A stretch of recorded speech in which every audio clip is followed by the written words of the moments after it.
আজকে আপনাদেরকে বলবো যে সর্দি এবং কাশি কিভাবে নির্মূল করবেন কোনো ঔষধ ব্যতীত প্রাকৃতিক উপায়। আদিকাল থেকে আমরা আয়ুর্বেদিক শাস্ত্র নিয়ে যারা ট্রিটমেন্ট করতেছে বা ট্রিটমেন্ট দিচ্ছে তারা অবশ্যই জানবে আজকে যে গাছটির কথা বলবো। আপনারা অবশ্যই মনে মনে কেউ কেউ ভেবেও নিছেন যে আমি বলবো আপনাদেরকে তুলসীর কথা। আমার পাশে যে গাছগুলো দেখতে পাচ্ছেন এই গাছগুলোকে বলা হয় তুলসী গাছ। এই গাছের বহুত উপকারিতা রয়েছে।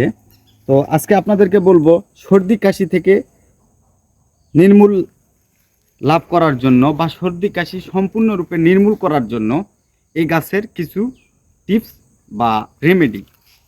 তো আসসালামু আলাইকুম ভিউয়ার্স, আমি বলতেছি সুলতান আয়ুর্বেদিক ও ইসলামিক চিকিৎসা সেন্টার থেকে। আমি মোহাম্মদ সুলতান সর্দার। আপনারা যে কোনো বিষয়ে ভিডিও পেতে তন্ত্রমন্ত্র আয়ুর্বেদিক শাস্ত্র নিয়ে যে কোনো ভিডিও পেতে আমাদের পেজটি এবং আমাদের ইউটিউব চ্যানেলটি সাবস্ক্রাইব এবং ফলো করবেন এবং একটি করে লাইক কমেন্ট এবং শেয়ার করে দিবেন, যাতে আপনাদের সাথে অন্যরাও এই ভিডিওগুলো দেখতে পারে এবং উপকৃত হতে পারে। আর কোনো বিষয়ে যদি আপনার জানার ইচ্ছা থাকে আয়ুর্বেদিক শাস্ত্র বা তন্ত্রশাস্ত্র নিয়ে, তাহলে সরাসরি আমাদের কমেন্টে বলে দেবেন। ইনশাল্লাহ আপনাদের পরবর্তী ভিডিওর মাধ্যমে আমরা সে বিষয়টি উপস্থাপন করার চেষ্টা করব। তো আপনাদের যেটি করতে হবে, সর্দি ছোট বাচ্চাদেরও হতে পারে, বড়দেরও হতে পারে। সর্দি বা কাশিজনিত কারণে এই তুলসী পাতা চমৎকারী কাজ করে থাকে।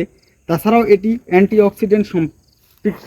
এটি টিউমার এবং লিভার রোগ সহ বিভিন্ন রোগে খুব ভালো কাজ করে থাকে। তো আজকে আপনাদেরকে শুধু বলবো যে সর্দি কাশি থেকে নির্মূল হতে বা সর্দি কাশি নির্মূল করতে এই তুলসী পাতার ব্যবহার বা তুলসীর ব্যবহার।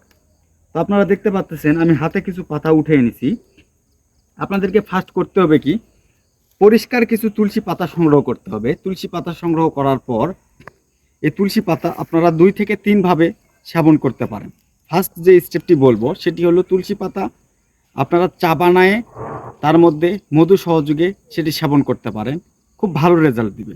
তাছাড়াও আরও কয়েকটি নিয়ম আমি আপনাদেরকে বলবো, যেমন এই তুলসী পাতা রস করে নেওয়ার পর সামান্য পরিমাণ আদা রস এবং 1 চামচ পরিমাণ মধু মিশ্রিত করে এই তুলসীর রস যদি আপনারা কন্টিনিউ 3 থেকে 7 দিন খেতে পারেন, তাহলে যতই পুরনো কাশি এবং সর্দি হোক না কেন আপনাদের সম্পূর্ণ গোড়া থেকে নির্মূল হয়ে যাবে। এরকম ভিডিও পেতে আমাদের ফেসবুক পেজ এবং ইউটিউব চ্যানেল সাবস্ক্রাইব এবং ফলো করে লাইক কমেন্ট করে শেয়ার করে আমাদের পাশে থাকবেন। খোদা হাফেজ।